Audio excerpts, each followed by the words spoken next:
Marie Abderopoulos, everybody.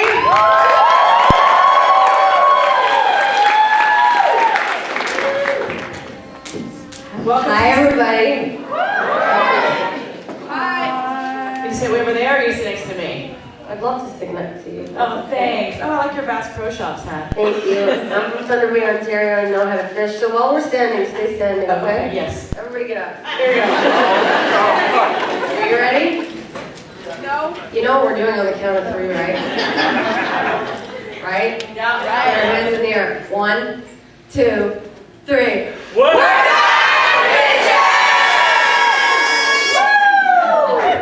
All right, sit down. It's been a long weekend. How's your first Conageddon been, Marie? It's been lovely, yeah. I love everybody in Boston. They're so sweet. They are. Yeah. The fan interactions, I mean, it's been a while. The show's been over for a while. Yeah. Is there a common theme for what people have told you Octavia's meant to them? Is there a common theme? Yeah, there has been a common theme, for sure. There's been a lot of parallels. I've been very touched and honored over the years from fans telling me that I helped them through a lot of their own personal dark times. Whatever that means individually to them, but just know that means a lot to me. That's nice.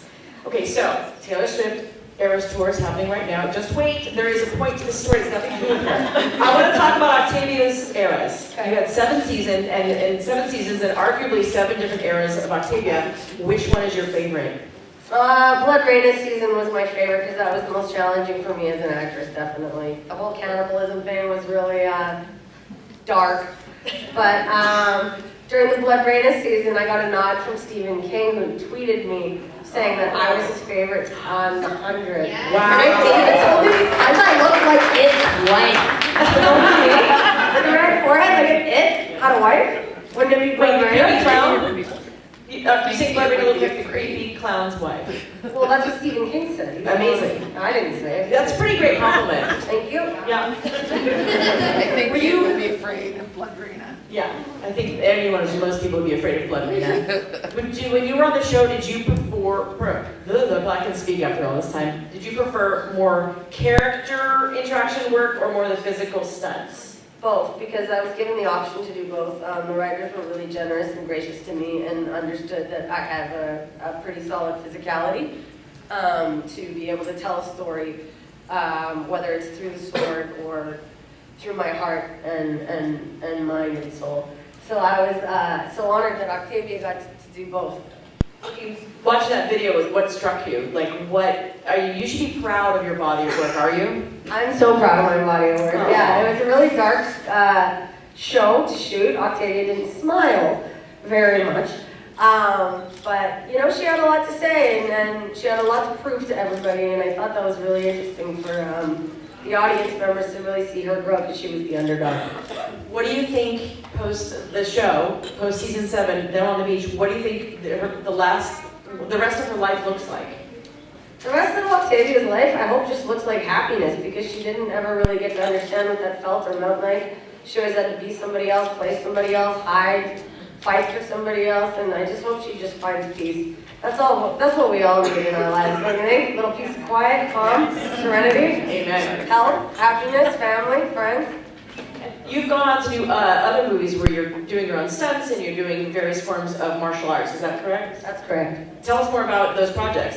Yeah, I have a new film coming out called Queen of the Ring, and it's about how women's wrestling originated in the 1940s. I play a character called Elvira Snodgrass, who is an actual woman who passed away. She lived many, many years ago and used to travel around the southern United States. And she used to travel with a man's hat in the back seat of her car to make it look like she wasn't traveling alone. And she was smoking a cigarette outside the window of her car, and her car flipped.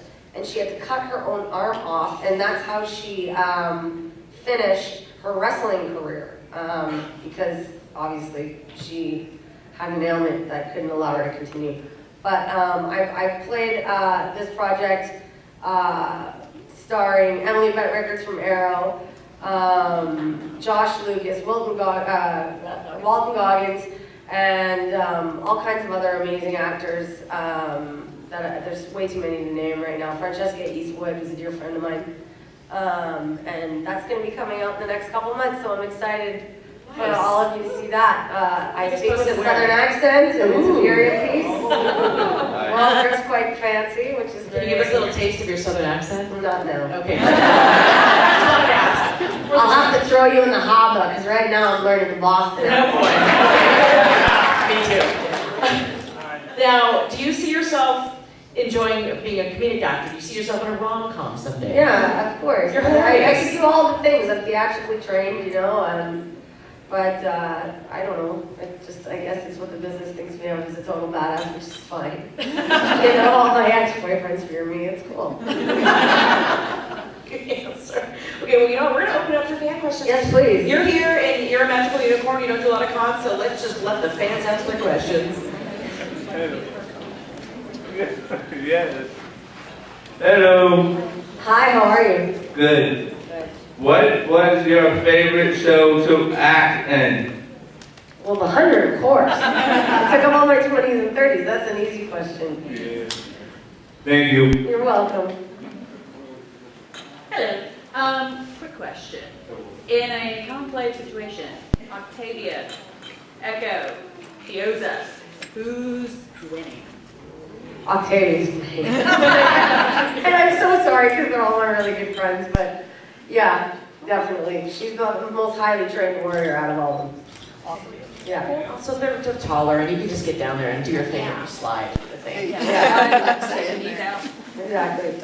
So Octavia becomes like a total badass with the swords and everything. Have you ever done any like sword or weapons training before you did Never in that? my life. The 100 was my first time. Yeah, but it was really great. We had an amazing stunt team, and the sword felt like a right extension of my arm, and it was a lot of fun to train with that. And especially, they would give me. Sorry, it's been a long weekend. That's okay. Take two. They gave me the opportunity to have a horse, which was so amazing too. So sword fighting on horseback is even more epic. Yeah, I grew up poor, so I didn't have a horse. So it was kind of cool to be on a TV show where they let me have one for a minute. It's like a girl's best friend. I like big dogs, but big horses are fun too. I also wanted to give you, I made you a friendship bracelet that says we're back bitches, because that's your most iconic line ever, so I wanted to give that to you. That So was nice. That's very sweet. Thank you so much. I love it. And look, you shocked me. You got energy, bro. Don't tell my husband. Okay, next question. Thank you. Hi, so the first few times I watched The 100, I didn't really appreciate Levitt, but this time around that I saw it again before the convention, I kind of saw this parallel between Octavia, season 1, falling for Lincoln, and Levitt falling in love with Octavia. So I wonder, like, after Octavia, everything Octavia went through, do you think she's really got the room to give him the place that he did, and that relationship would grow strong, like Lincoln and Octavia? I'm just trying to understand your question. So, do I think Octavia and Lincoln still have room for love after Levitt. Levitt's season 7. There's Oh, 11. There's a Oh, 11. I thought you said Lincoln. Yeah, Levitt was a really interesting character for Octavia because they were, again, forbidden lovers on different sides. So, and he really opened up her heart to allow the trust to come through, and he really allowed a new layer for Octavia to come through fundamentally, I think. Levitt was a wonderful character. I wish there was more to explore there. And I wish he was here today. He's a lovely actor to work with as well. Thank you. Real quick, she can't walk, so I'm gonna have to ask a question from there. Okay. So my question is, I can't remember what season, Clark says I'm trying and Octavia says it's not good enough. Yes. Yeah, it was right after Lexa. And I'm just wondering, after the bunker and everything, when Octavia was the leader, did she seem to understand where Clark was coming from at that point? I don't think Clark and Octavia ever really had an understanding that ever sort of came through, other than the fundamental of their friendship and their love of Bellamy. Of course, that's my brother, my only sibling, and they have such a strong bond, being the leaders and the renegades that they are. But I think Octavia and Clark had a lot in common because Octavia had to do a lot of the uncomfortable responsibilities that Clark had to do up in the Ark, that she had to do in the bunker. So I think there is a lot of relatability to be had there, and they respect each other fundamentally, for sure. Plus, I just love that fish in real life too. My second question was, Sure. I didn't understand how Clark was still alive whenever Octavia and Echo found out that she killed Bellamy. Right. How did that, like, how is Clark even still breathing?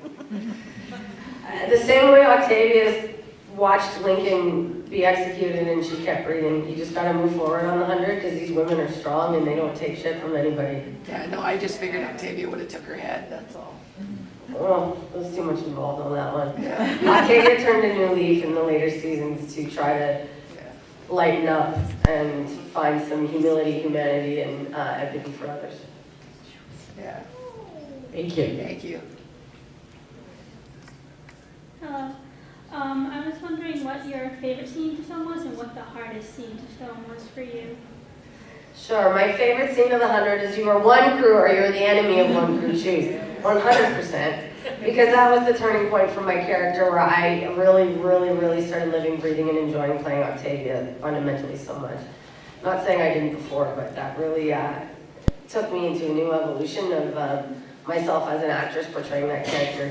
Especially after playing her for so many years, it was really interesting to have to find new layers of her that I didn't discover yet. What was the second question? Sorry, my friend. What the hardest scene was to film, whether emotionally or physically? The hardest scene for me to film, I think, was Lincoln's death scene because he wasn't even there the day he died, and there was a telephone pole with a X taped to it for me to stare at. And on the count of 3, they just said 1, 2, 3, bang, he's dead. And I had to show all that emotion coming off the horse after being unconscious and just witness the love of my life. And I really wanted to do the audience and the fans a favor because they had so much invested in Octavia and Lincoln's romance. So I hope I did that all for you. Absolutely. But that Alright, so I'm Mike, and I was just wondering, when you go in public and other, do normal people recognize you a lot? Like, sometimes. It depends if I put makeup or not, buddy. Some days I'm looking rough, you know? It's alright, right?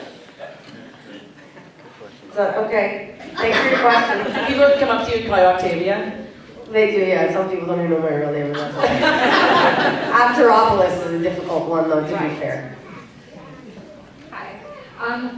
Octavia's my favorite character. I loved her whole arc, and your performance and everything you did was so powerful. Thank you. I just wondered, I'm not sure you asked, how did you enjoy the part on Scouring, working with Yoda, the way those characters developed, and being Bellamy's role for you? I loved working with Dioza. Octavia and Dioza had such a really cool dynamic because then Octavia became a stepmom, which is a really interesting storyline to sort of throw in there. And I think it was really important for her because it gave her some humility and took the edge off.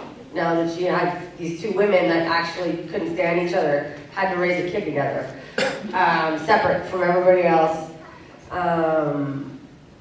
And she was pregnant during our filming, 7, 8 months pregnant, 3rd trimester. And I don't know if you guys remember that scene where we're sitting in all that slime. Yes. So she was super pregnant. We weren't allowed to leave the slime because the bathrooms were 10 kilometers away. And I looked at her, she looked at me, and I'm like, let's go. And we both just peed in it all day long for 12 hours in our costumes. And we didn't care, and we bonded over that. So that's too much information for you guys. But that just goes to show you that, these set bond moments when you're in the middle of the forest with no cell phone service, desperate times. Calls for desperate measures. I love you. There's no such thing as TMI, Marie. I love it. Hi. I want to know, if you want to rank your hobbies, playing with your dog, or playing your drums, or doing Yeah, sports. I have a new single coming out on Instagram, you guys, in June. And it's not gonna be released digitally, it's only gonna be on vinyl, with a unique picture printed on the front, and I'm gonna sign it, it's gonna be in gold, and there's only gonna be 500 copies, but it's my new single called Black Lace, Nice. where I play drums and sing on it, and I hope you guys really enjoy it, and I wrote it myself. Wow. You gonna tell us more about it on Instagram, right? Remind us on Instagram. I will, yeah, I'll remind you guys a month before, because there's only gonna be 500 gold limited copies signed.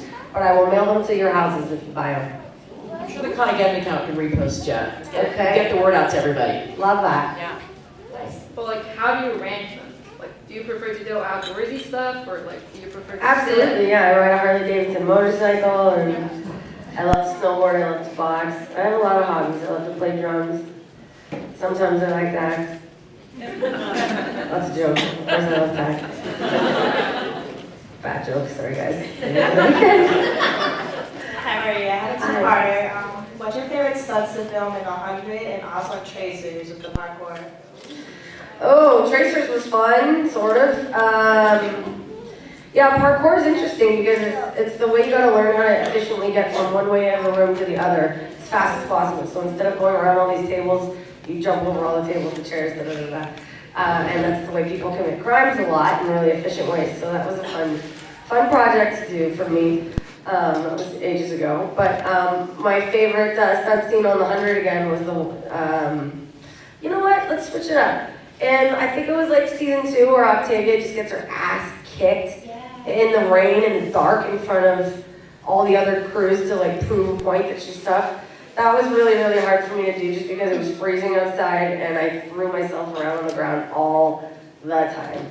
And it was rewarding because it looked really gnarly if you watch it back on screen. Yeah, thank you for the question. Okay, next part was my favorite is the cosplay scene. What's it like working with Alien? With Alien? Yeah. Oh, wasn't that heartbreaking when I had to take his life in the Conclave episode? Yes. Yeah, that still makes me cry when I watch it. He's a sweetheart. He's got the best heart ever, and he's a fantastic actor. I only have lovely things to say about that gentleman. Thank you. Yeah, thank you. Hi. Hi. My name is Morgan, but I wanted to say this real quickly. You're a badass woman in this show. I cannot stop watching you, literally. But my question is, what is your favorite alliance was? What your favorite alliance was throughout the show? Definitely with the Grounders. Octavia can identify with the Grounders more than anybody else. She never identified with Sky Crew. Yeah, you're welcome. Hello. Calling back to Queen of the Ring for a moment. As a big wrestling fan, I was just wondering if there was anyone on set as like a stunt coordinator, or if any wrestlers gave you like a crash course in training. We went to wrestling school for 2 weeks before we started filming, so I had to learn all the moves and a lot of different things. Yeah, we had a lot of wrestlers on the show, and our stunt coordinator Heath, he was incredible.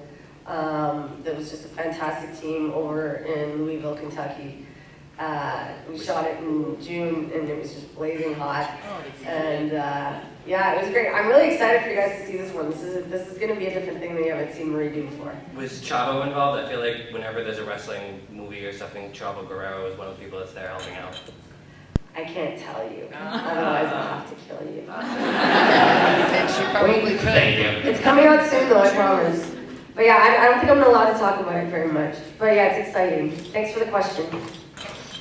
So I have 2 things I want to say. The first thing is a bit more complicated, so I'll just do that one first. So in the show, obviously at the end of season 5, the valley is blown up and everyone goes to space. In a scenario where one crew wins the valley and can be lived in and Octavia is still in charge, how do you think her character would have developed from there? How do I think Octavia would survive in where? In a scenario where one crew wins Shallow Valley and it's safe to live in and she's still in charge, how do you think her character could have developed from there? I don't think it matters where Octavia when she figures out a way to become in charge. She's got amazing manipulation skills to convince other people that her idea is a good one for all of humanity, whether it's right or not, because they know the repercussions if they don't listen are life or death. So she'd find a way. And the second thing I want to ask is, you've done your own. Can you get up and can you say the You Are One Crew or the name of One Crew line? Only if you come up here and do it with me.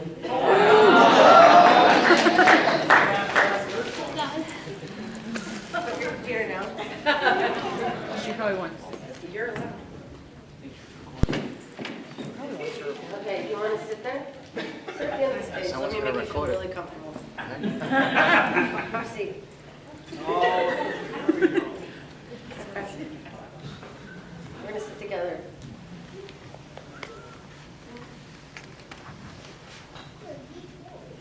Octavia's over there, look. You are one crew, or you are the enemy of one crew. Choose.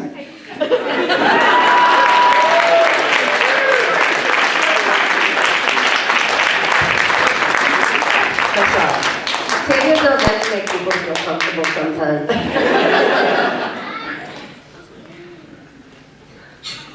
Hi, you're amazing. You're so cool. What was your favorite Blood Rain scene? Like, not just in film, but to watch back on screen.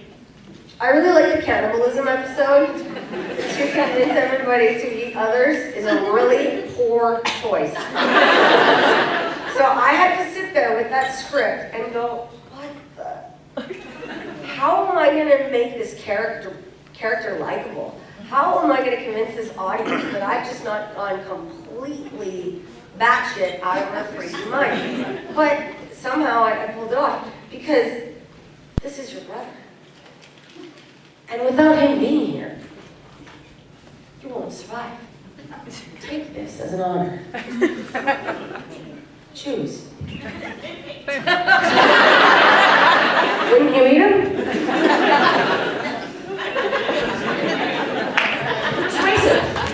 Persuasive. That's a great argument. Eat it or die. I mean, Well, that was the line. yeah, Or eat or die. die. Let's see, if you had to play the drums for one band for one night at like a really big concert, where would it be? I would host Saturday Night Live and play drums with Stevie and Nicks in the same night. That would be Oh, If I died here today, got hit by a bus, I wouldn't even care. I'd be like, Jesus, take the wheel. And you, Yeah. My dad played with Mick Fleetwood. Wow. That's impressive. Quit bragging. I just wanted to know what your favorite like season look for Octavia was, and what your favorite like war paint style was. Well, I preferred Blood Rain season because I feel like I actually got to flex my acting skills a little more. And I really liked the makeup a lot. The red forehead thing, you know, it looks like I fell in like a bottle of ketchup or something like that. I don't know.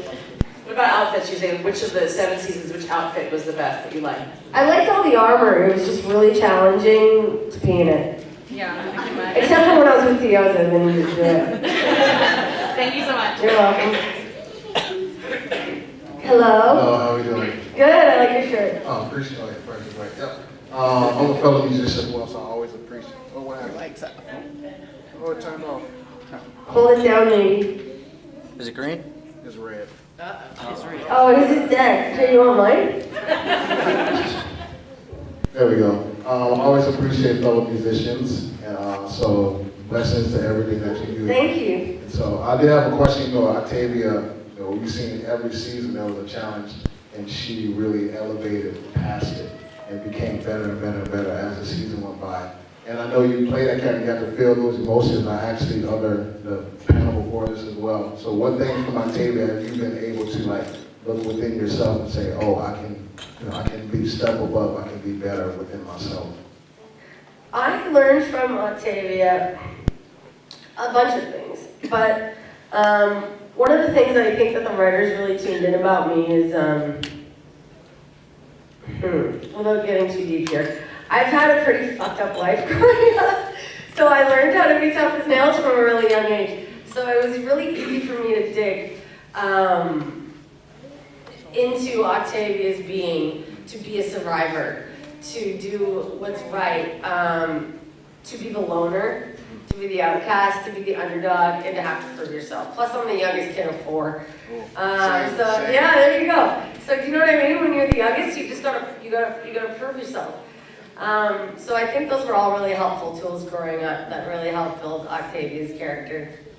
I'm the youngest of 4 and I'm the biggest just because. Oh yeah, if I stood up next to you, I think I'd come up to your knees. Okay, thank you for your question. Got you, man. Thanks, man. Marie, how we doing? We're going good. How are you going? Good, thanks. Good. So I know you want to. Oh, you're Boston accent. Yeah. Oh my God, don't know, but yeah, I was just gonna say, me and DJ Mike are working in Boston accent, so I want you to repeat after me, okay? Yes. All right. Duns. Say it again. Duns. Like donuts? No, Dunkins. Like Duns. Duns. You know Duns? Like the Dunkin' Donuts? No, I know Tim Hortons. You know Tim Hortons. So try it again. Dunks. Duns. Dunks with a K. Dunks. There you go, yeah. Oh, we'll go get some dunks. Yeah, that's right. Now I understand. That's right. 2 more. Chowder. Chowder? Hey, let's go get some chowder. Yeah, that's right. That's right. Mike, you know this one, buddy. So, not sprinkles, they're called jimmies. Next time I talk to you, I want some jimmies on top. Yeah, that's right. That was pretty good. A Mike, what do little you cherry think? with some jimmies on top? Mike, how do we think, buddy? What do we think? 2 thumbs up to the Boston accent. I love it. Nice. Let's give her a round of applause. She's I'll tell you in the hopper. Yeah. Oh, go for yourself. Oh. Just kidding, Marie. Just kidding too. I would never. No, not the 100,000 Joe. Or whatever you said. Jimmy. Jimmy's, that's right. That's Oh, you gotta take away from it. I Jimmy's. I need a Boston dictionary maybe. You do. Like an urban Boston dictionary. Oh yeah. Let me know. I could always help you out. So. I'll switch it up for you and I'll give you a Canadian one. We got loads. Oh, all right. Love that. Follow me on Instagram. Dylan J. Steinkraus. Okay. Thank you. You're welcome. Ready for a double-double. Hi, I'm Allison, and I just wanted to ask, I know you had really amazing scenes with Adina Porter, who is just a legend. She's one of my best friends. Yeah, I love We hang out her. all the time. Oh my god.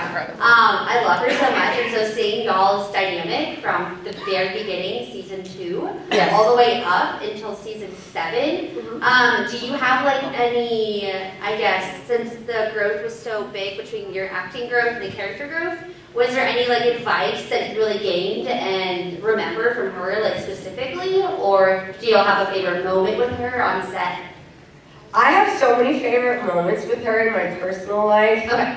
First and foremost, she comes over to my house and her and I just have the best 90s playlist of R&B music. Yes! And we just do these living room dance parties, just her and I. And like, it's just fabulous. I just love that woman. I can ask her about absolutely anything. She's so wise, smart, talented. I used to get really nervous around her while acting in front of her because I felt like she could act circles around me, which she can. She's just a fantastic human being, and I just feel honored to share the screen with her anytime I can. That's awesome. And then my second question is, can you talk more about the dog? I don't know how to pronounce his name, but Soleil. Soleil. Okay. So how long have you had Soleil for? I've had Soleil for 4 years. You can follow her on Instagram, Soleil all day. Because I don't really post on my account very much because it's not that exciting. But my dog is super fun, so you guys can follow her, Soleil all day. What kind of dog is she? She's a Frenchie. Oh, awesome. Thank you so much. You're welcome so much. Make from this side, and from this big. So, It's easier. as a fellow Marie, but I'm Helen Marie, I've never met a Marie who Marie was their first name. Is Marie your first name? Yeah, I'm Catholic. All right. Well, most Maries that have that it's their first name, it's usually Maria. Okay. Because Marie is a struggle to put with a middle name. So I just All want my to know. siblings' middle names are Marie. What? Really? Every single one, yeah. It's a Catholic thing. But it's My your family. first name? It is, you bet. I would have changed Actoropoulos. My God, I would have been called Smith. Yeah, 12 letters is a little long when you're trying to be an actress. I love it. Yeah. Okay, cool. Thanks. Yeah, no problem. Thank you for your question. I have never spoken to microphone, so I'm extremely nervous. I apologize. Less of a question. I brought this up at the meet and greet. Just wanted to give you a chance to talk about FFLB that you work with. Great. Because I love it. It's awesome. Great. So if you guys check out my Instagram, Maria Avgeropoulos, there is a free documentary series that you can check out, my passion project. And it's about Food for Life Vrindavan, which is a town in rural India. And in rural India, young girls are a liability when boys are an asset. And unfortunately, they're sold off to child marriage when they're around 12 to 13 years old to much older men. So instead of that option, there's many schools that need sponsorship for girls that allow them to be educated instead of being sold and married at a young age. And then they go and they become teachers, they go become lawyers, they go become doctors, they go become whatever the hell they want. And it's a really great cause. So the documentary series that I did is free. It is on the link on my Instagram, Maria Avgeropoulos. And I'm coming out with a new documentary series in the next couple months as well, expressing how child marriage is also legal in almost all of the United States. So I came to Boston a couple years ago to interview a woman who was groomed by a much older man, and a lot of other women that had difficulties going through the same process, which happens here right under our own noses. So if you guys are interested in any of that, these are my passion projects that I care about. Music and helping people. Yes. Yes.